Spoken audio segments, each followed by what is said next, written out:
They called us barbarians until the night we turned off their sun, precisely 8 minutes, no more, long enough for a single child to breathe again and for an empire to learn what restraint feels like.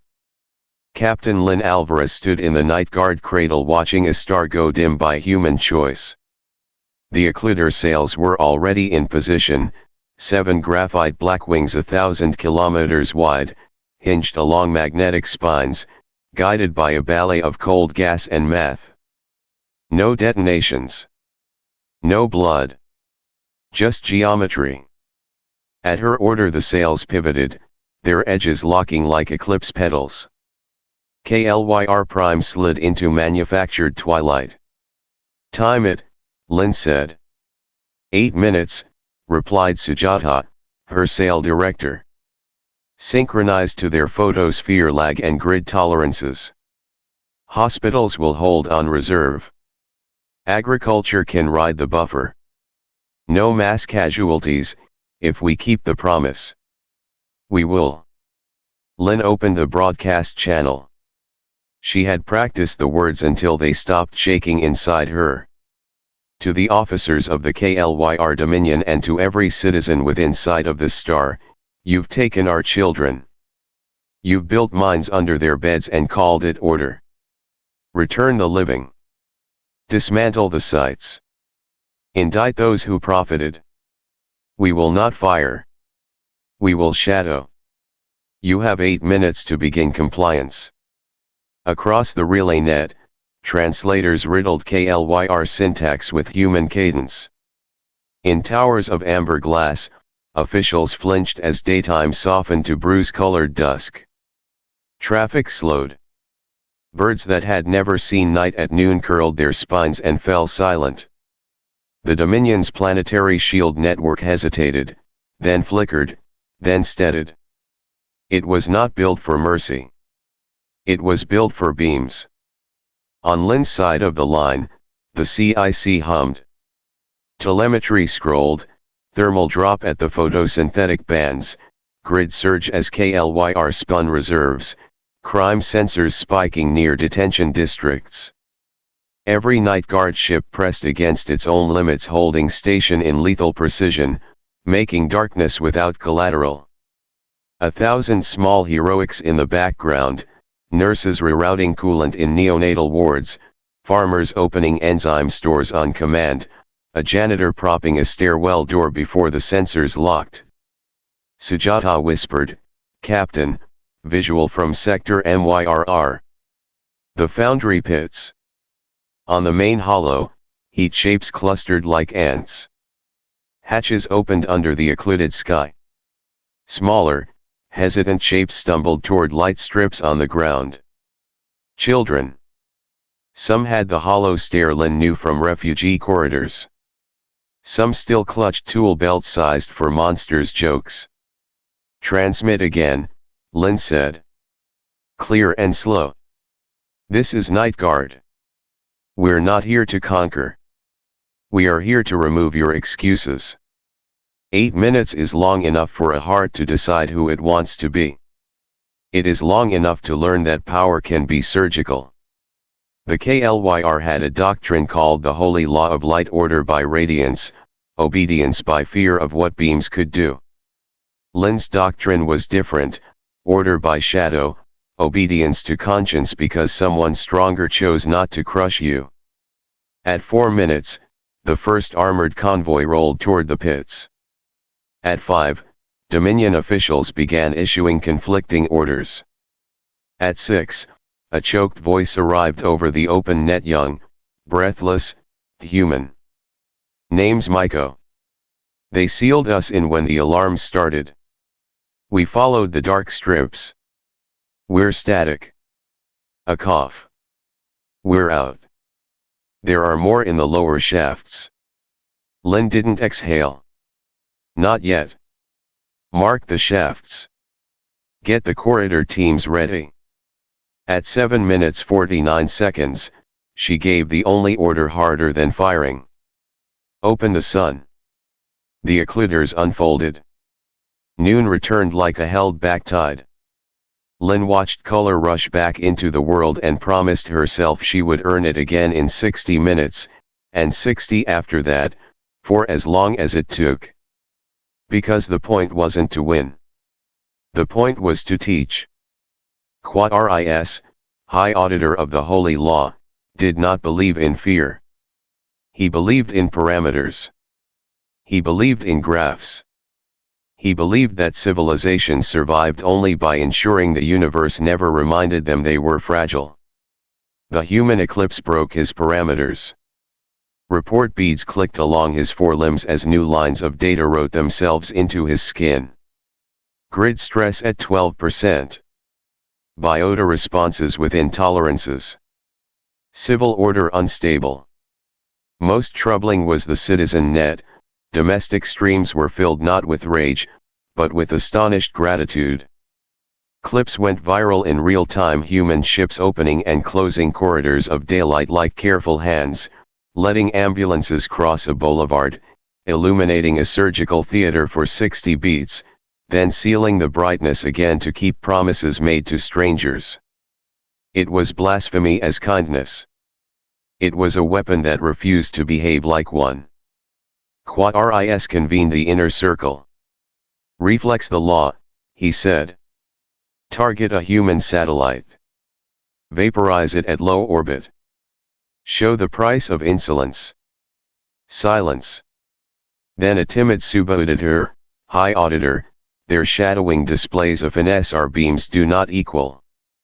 Their nets are inside our nets. We strike, they black us out again. Hospitals. Reflex the law, Quaris repeated, and the chamber obeyed, because that was what it had been built to do. Orbitals rotated. Capacitors screamed. A spear of coherent light leapt from a polar crown, tasted vacuum, and halted against a human mirror that wasn't there a breath before. The mirror bloomed like ice from nothing, a metamaterial veil bulging with math, and bent the spear away into empty sky. Lynn cut in on the public net.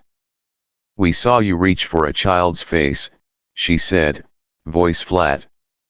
So we placed our hand between. We still will not shoot you. We will, however, time-share your daylight. She signaled Sujata. The sails shifted again.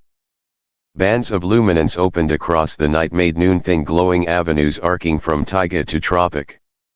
The Mercy corridor ran on a 60-second cycle, sliding along prepost routes. In those bright lanes, everything human calculus had flagged as life-critical could breathe: ICUs, water plants, food stores. Outside the lanes, the Dominion sat with its discomfort and its choices. News crews filmed luminous rivers sailing over cities. A KLYR mother in a tower leaned her infant into the corridor's path and sobbed as warmth kissed her child, then slid away. Comment feeds cracked. The law's catechism sounded shrill under sunlight rationed by strangers who refused to gloat. Quaris tried deterrence again. By code, he broadcast, forcing comm into cadence. Unauthorized modulation of stellar flux is a Class A existential assault. Per section radiant 1, we are licensed to retaliate at full displacement. Then displace, Lynn answered, but know this, we'll keep the corridors open while you try to hurt us. A junior analyst whispered to Quaris, sir, that tone. They're daring us to be cruel on camera. He dismissed her with a click. But the thought stuck like grit behind the eye. The eclipse cycled. Light returned, then dimmed, then flared on schedule. Hospitals synchronized like swimmers with a metronome. Lynn's teams held. The Dominion's propaganda corps pushed a narrative of human barbarity, but the feeds kept returning to quiet miracles.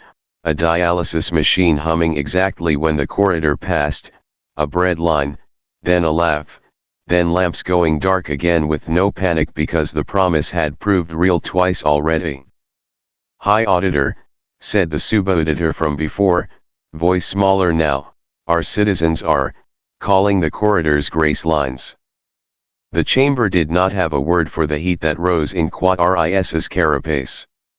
He named it defect. Mobilize the secular guard. Arrest anyone coordinating with the human signal. Prepare reflex for a planetary demonstration.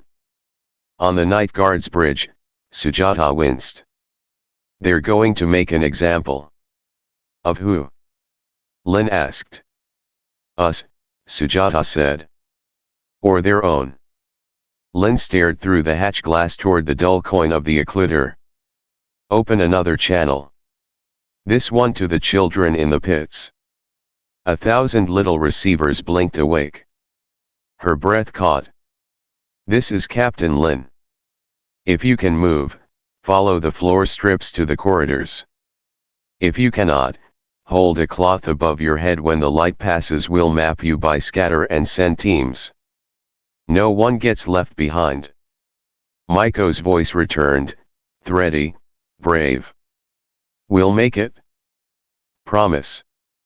I intend to make that word cost us, Lin said, not killing her mic, not softening the truth. The galaxy listened as a human officer declared that restraint would be paid for in sweat and threat and ingenuity, and chose it anyway. Threat boards lit. Not from the planet this time, from behind. Priority launch, outer pickets, Sujata snapped. Signature is ours. Payload antimatter. Track is, God's. Track is ours. Lin didn't swear. She didn't blink. She tasted copper behind her teeth. Identify. A lieutenant zoomed the feed. There it was, a dart from the Grey Fist, a human hardliner cell masquerading as a relief tender. The missile burned cold and clean, shielded against her own sensors by stolen codes. Its vector pointed straight at the northern beam crown at the very emitter Quaris had primed to scorch a warning into the sky. Kill box? Sujata asked. Already plotted. The lieutenant swallowed. But if we detonate it in safe space, we'll light the corridor path with radiation. We're threaded too close. If the dart struck, the Dominion would scream massacre and turn a martyr into policy. If she let it pass to avoid fallout, she'd sign the corridor's death warrant in another way. The trick of command was often this: two defeats arriving dressed as choices. Lin opened a wide cast. No encryption. No euphemism. To the KLYR, to my own, one of ours has fired without authority. This missile will not land. We will stop it. Watch what law means to us. Sujata looked sideways. Captain, you're painting a target on us, Lin said. Yes. She authorized the intercept. 3 microcutters peeled from the occluder's rim and dove, throwing grapples of magnet and math. The antimatter dart juked, then juked again, guided by a man who thought courage meant purity and purity meant fire. Lin whispered coordinates the way some people pray. The cutters threaded needles at relativistic edges. One missed and shredded into vapor. The second bit and spun. The third kissed the dart's barrel with a blossom of force, nudging its nose by less than a fingernail's width over a city a world away. In space, fingernails become continents. The dart slid off the crown and into the cold between. Lin's cutters pursued, sprinting for a clean lane. Now, Sujata breathed. The cutters opened a containment bubble. The dart vanished in a silent flower that ate itself to nothing. The feeds carried everything. The human captain shooting down her own. The apology implicit in precision. The choice to take damage to spare strangers she had come to punish with shadow. On the KLYR net, the narrative cracked wide. They stopped their own, someone wrote under a clip of the intercept, and the comment gathered 1 million affirmations in an hour. Lin cut a separate channel to the Grey Fist tender. Your authorization is revoked, she said. Power down and prepare for boarding. A tight, bitter voice answered. You dragged our fleets across a border to not pull a trigger. The law only understands pain. Then watch me teach it something harder, Lin said. Discipline. The tender tried to sprint. Night Guard drones folded around it like a calm hand around a knife. Lin flagged the capture public, filed charges in a court that had jurisdiction because she said it did and because the galaxy was currently deciding if it would agree. Sujata exhaled for the first time in a minute. Corridor integrity stable. Fallout negligible. One cutter lost. Read the name, Lin said. Petty Officer Demircho. Lin nodded and keyed the ship wide. She read the name into the open net. Not to make grief perform. To make it cost. The KLYR watched a human commander put a word to a shadow and attach a human life to it, and a new current ran through their city feeds, something like shame, something like respect. Quad RIS watched too. He found his forelimbs had folded against his chest the way a child hides from thunder. He forced himself upright. Signal the guard, he said. We will proceed with reflex. But keep the corridors open where possible. The subeditor stared. Sir? That is not code. Then code must grow, he snapped, and hated the way his voice didn't quite carry. The corridors made patterns in the KLYR imagination. Street artists traced their arcs onto walls with glow paint. Priests argued doctrine with doctors on public steps. Merchants printed makeshift calendars by the corridor's reliable clock. Grace lines, the people called them in a tone that embarrassed the law. Lin's engineers kept the timing perfect. The Dominion's outage maps went from red to amber in regions where the guard didn't fight the corridors. In others, uniformed squads tried to block access paths. Videos leaked, officers dragging patients away from light, then stopping as their own grandmothers called to tell them a human window had let grandchild lungs fill on the minute. Compliance didn't spread evenly. Nothing human ever had. But it spread. Quad RIS walked a balcony that used to be his certainty. Below, the occluded noon lay like velvet. A child pointed at the sky with the casual heresy of youth. They're painting with our sun, she said. Her guardian hushed her. The girl shrugged. I like the picture. He should have felt insulted. He felt tired. High Auditor, the subauditor said at his shoulder, we have identified the human child responsible for the initial leak. The one called Maiko. Public sympathy is coalescing around. Stop, he said, but she didn't. Around his testimony. He names companies. He names permit numbers. He names your cousin on the mining board. The balcony rail groaned under his grip. He stared into the dark he had not chosen and asked himself a forbidden question: what if law without mercy becomes something that devours the thing it was meant to protect? On the night guard bridge, Lin watched the numbers settle into a rhythm. Rescue totals climbed. Panic calls shrank by a sliver per cycle. It was working. Not fast. Not clean. But enough. Captain, Sujata said softly, you should sleep. Soon, Lin lied. She opened Maiko's channel. She tried to keep her voice gentle. How many with you now? 31, came the answer. Mr. Jakin can't walk. We put him on a door. It's funny. Doors can be ships if you push hard enough. Lin smiled despite herself. Hold at the next corridor. We'll vector a team. The smile died when an alarm chirped. Not orbital. Ground side. A snatch event. Coordinates near the MYRR pits. Mask signals. Government grade, or something inside it? They took one of the evac clusters, Sujata said, voice going thin. 2, 3, 4 signatures cut from our path. Maiko? Lin asked. No answer. A hiss. A scuffle. Then a voice not Maiko's, breath like torn cloth. Captain, they grabbed the small ones. They said to tell you the corridors end at the gallows if we don't stop talking. The feed went dead. Lin tasted the old copper again. She closed her eyes and saw a single face on 1,000 screens. A species can learn from mercy. It can also mistake mercy for a ceiling.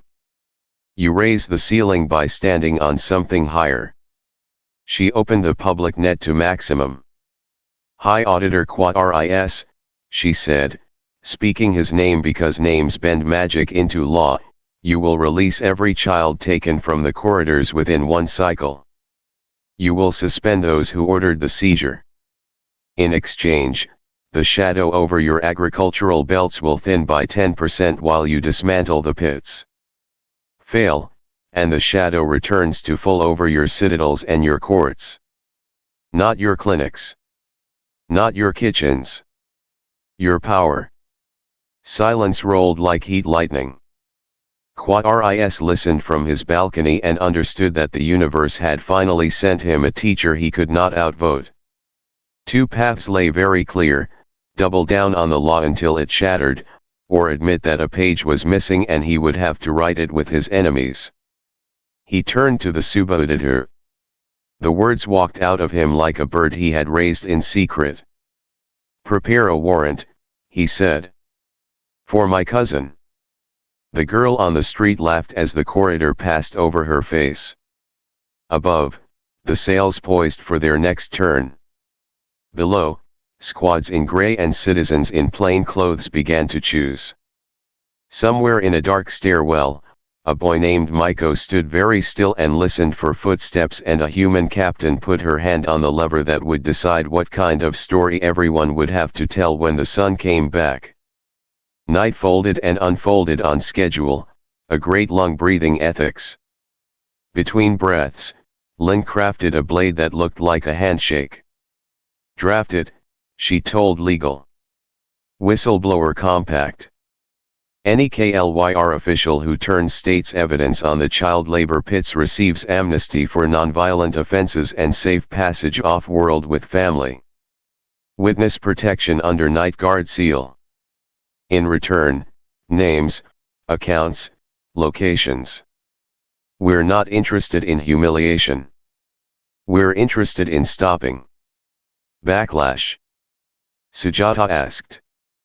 Guaranteed. From them and from us. They posted the compact in 50 languages with a clock, 1 cycle to accept. At the first bell, the line stayed empty. At the second, a single sigil appeared and pulsed in their inbox: a mid-tier transport prefect with a ledger full of bribes and a conscience he had never thought he would use. He named 2 supervisors, 1 customs chief, and a judge. Verify, pay, extract, Lin ordered. The corridor passed, a shuttle dropped a ladder into a blind alley, a family climbed, shaking. Gray-clad enforcers rounded the corner too late and too uncertain to fire. The feed went viral. Suddenly the inbox bloomed a drip, becoming a stream as overlooked functionaries calculated the velocity of history. Night Guard triage teams sifted truth from performance. The first pit shuddered under its own administrator's evacuation order. Quad RIS watched the compact detonate inside his command culture. It wasn't violence. It was worse. It was invitation. He called the inner circle. We will answer the human ultimatum with arrests, he said. Not of protesters. Of the board. A counselor hissed. You would cut your own hand to avoid losing the arm. Cowardice. Medicine, Quaris said, surprised at the softness in his voice. Our law presumes light purifies. It never accounted for what burns. He signed the warrants. His cousin's name looked like a mirror he had avoided for years. On the ground, secular guard trucks boxed a neighborhood where the snatch team had taken children. Lin cued a subchannel to the commander. Your badge ping tells me you have twins in cardiac care on the south slope, she said. The next corridor passes their ward in 47 seconds. If you run this seizure through, I will reroute the corridor away from that ward to feed a different target. Not punishment. Math. Choices have consequences. Let me help you choose. A beat. 2. Then the trucks idled. Doors opened. Small shapes stumbled out, blinking into the measured glow, and the corridor touched the south slope ward on time. Maiko's voice shook back onto the net. We're free. But Mr. Jaken's doorship broke. Can we? On it, Lin said, and sent a med sled. Above, the Grey Fist counter-punched in words. Mercy is weakness, their anonymous channels spat. Show teeth, not tolerance. Lin posted the intercept footage again. She narrated it without triumph, the angles, the losses, Demir Cho's name. Teeth without leash, she said into the open, become fangs. And still the hardest message she sent that day was private to Quaris. Parley, it read. Neutral zone. Artificial dusk. We talk while the world breathes. He should have refused. He went. They met on a maintenance spine 70 kilometers above KLYR Prime, inside a transparent blister the size of a chapel. The star, obedient to human math, dimmed into a bruise beyond the glass. Sails gleamed like midnight wings. A corridor glowed across a river far below, a line of mercy threading the city. Quaris arrived with 2 aides and 6 guards who pretended they weren't frightened. Lin came with Sujata and a medic who had once repaired a reactor under artillery fire and now carried tea. We don't poison, Lin said, pouring. We persuade. I've seen what you do when persuasion fails, Quaris said, and the words tried for disdain and landed in exhaustion. Lin didn't smile. We stopped our own missile. Will you stop yours? He stared at the dusk as if it might blink. The law was born when my great-grandmothers looked up and realized the sun kills and saves by the same principle. We encoded awe into statute. We made radiance sacred because our species only takes care when it is afraid. He flexed his forelimbs, the auditor beads clicked a confession. We did not plan for a species that could darken a star without first darkening its heart. Lin sipped tea. We didn't plan to become the species that could. We did it because you took children. Force makes blunt thinkers. Restraint grows edges. Look. She gestured down, along the corridor. An ambulance flicked its siren twice in gratitude as light kissed it on schedule. That is why we're here with sails instead of beams. Not because beams don't work. Because beams are contagious. You could erase us, Quaris said, the sentence small and honest. We could, Lin said, just as honest, and we won't. But I can erase this, she tapped the pit coordinates on the hollow, and I will. He folded. One cycle, he said. The pits shudder. The board faces trial. In public. On our channels. Not enough, Lin said. The snatch teams release every child, now. And you sign the Shade Protocol. The what? An accord that says stellar occlusion has lawful uses, coercion without mass harm under multi-species oversight. If any polity abuses the sun, the vigil shadows their citadels and feeds their clinics until policy changes. Codified mercy. Teeth with a leash. She slid the draft across. You get to be first signatory or first cautionary tale. A guard's wrist calm chirped. He froze, listening. His pupils widened. High Auditor detonation at Spire 3. Casualties. Quad-RIS turned to the hollow as the Spire's crown coughed fire. A grafist packet scrolled in the public feed a moment later. Humans tried kindness, didn't stick. Send the sun to eat them. The blast signature, intentionally, looked KLYR enough to tempt a riot. Sujata's hands flashed over the board. It's a false flag. If we don't reroute the corridor, the Spire clinics lose power in 90 seconds. If we do, we starve the water pumps in Red Arcade. Split the lane, Lynn said. We can't. We thread at maximum. Then take it from us. Lynn keyed the Night Guard net. All ships, bleed non-critical into Corridor Delta.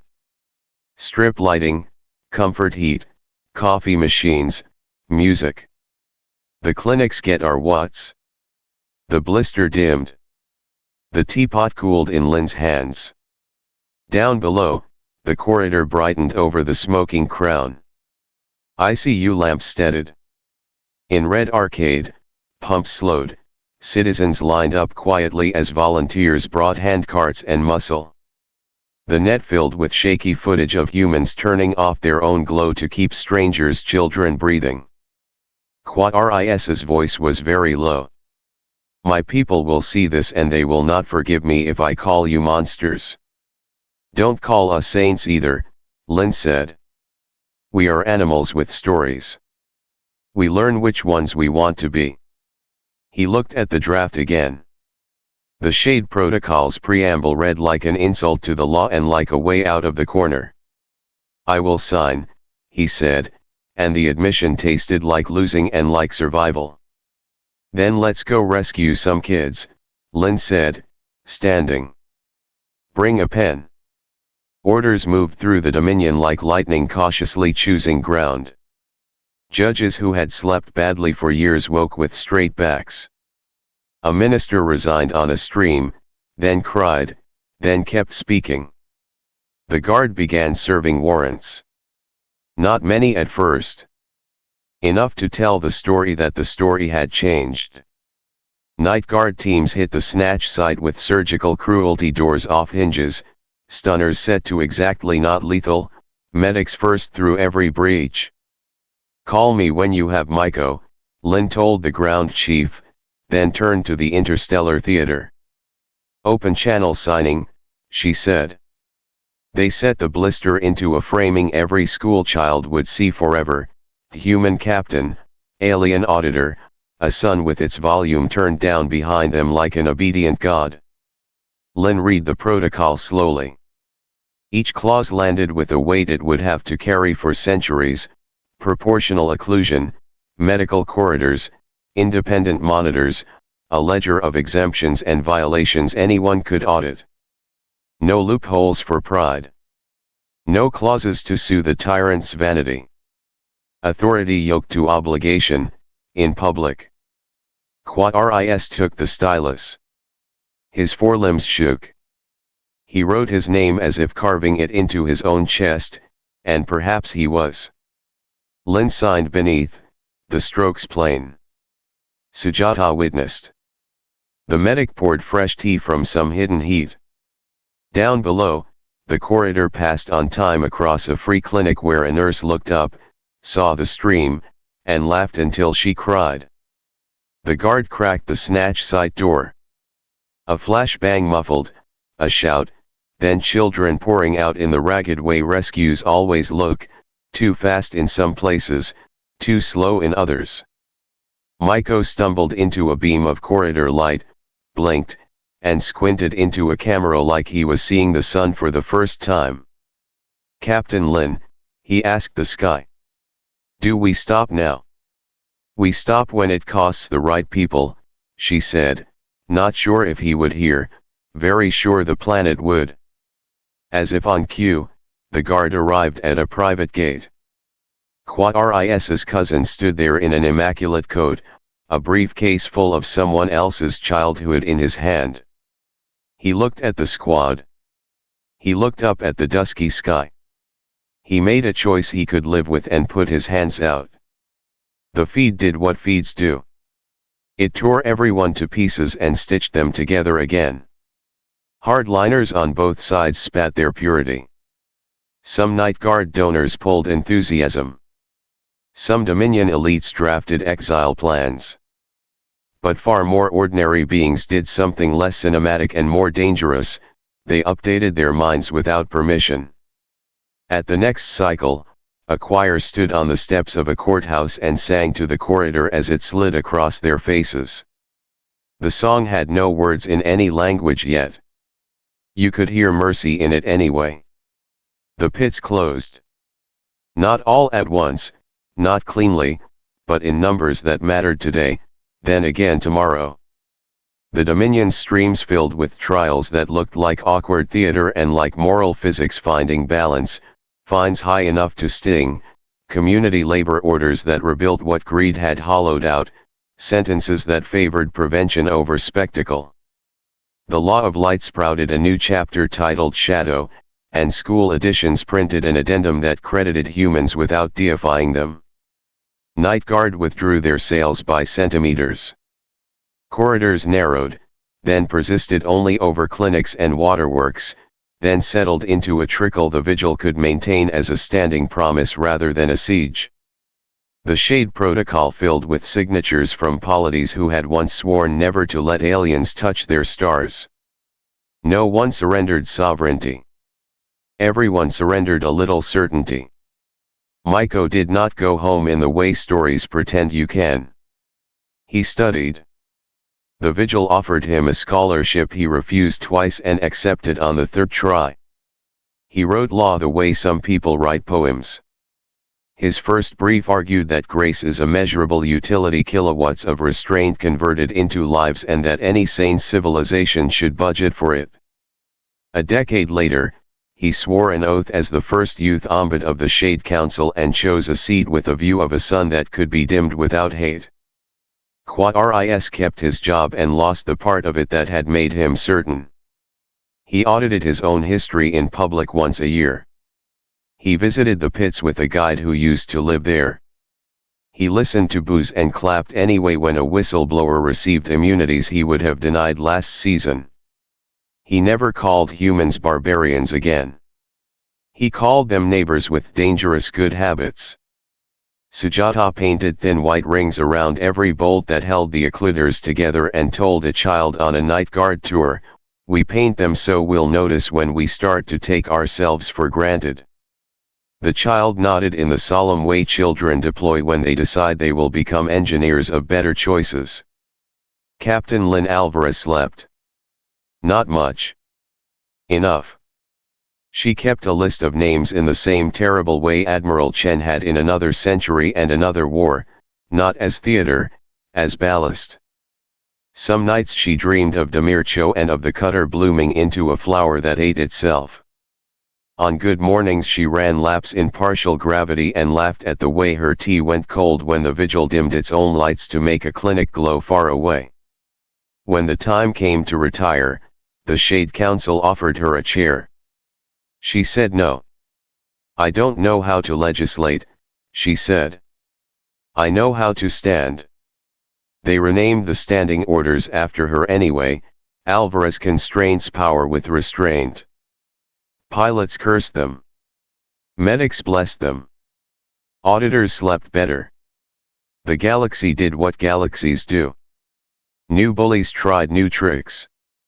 The Shade Protocol gave the vigil a tool that hit as hard as conscience and as soft as engineering: blockades of light, corridors of grace, public ledgers of who chose what when the sun went thin. It didn't fix everything. It made better possible. Years later, on the anniversary, Lynn spoke at a school on a small moon that had never seen a beam weapon up close. The children had made a paper sun and paper sails and a paper corridor that they dragged down an aisle between their desks, laughing. Someone asked her if turning off a star made her feel like a god. "No," she said.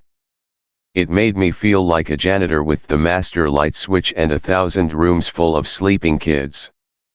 "What did it change?" another asked. "Enough," she said, then added the truth that keeps adults honest, "and not enough. So you'll have work." That night, she stood outside under a sky politely filtered by urban planners and watched a distant world twinkle as a corridor slid across it on schedule. She thought of a day when she had told an empire it would not be allowed to make excuses anymore, and of a boy on a doorship who had taught her that doors are boats if you push hard enough. They had called humans barbarians until the night humans turned off their sun for 8 minutes and killed no one. That night, something else died instead, the reflex that strength must arrive as ruin. The next morning, the sun came back on time. It always had. The difference now was who got to decide why.